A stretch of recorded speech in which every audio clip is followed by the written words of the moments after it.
Berahli Yahya bin Mu'ad ar-Radhi, musuh ni manusia nalhemca.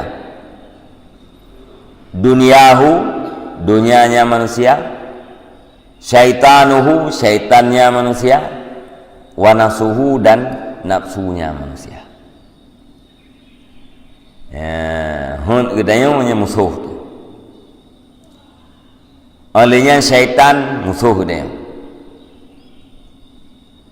Olehnya kehidupan dunia, harta benda dunia yang juga musuh.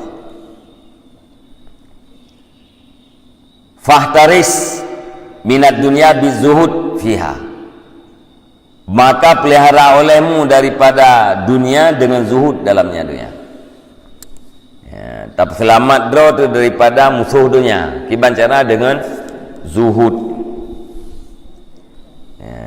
Zuhud iaitu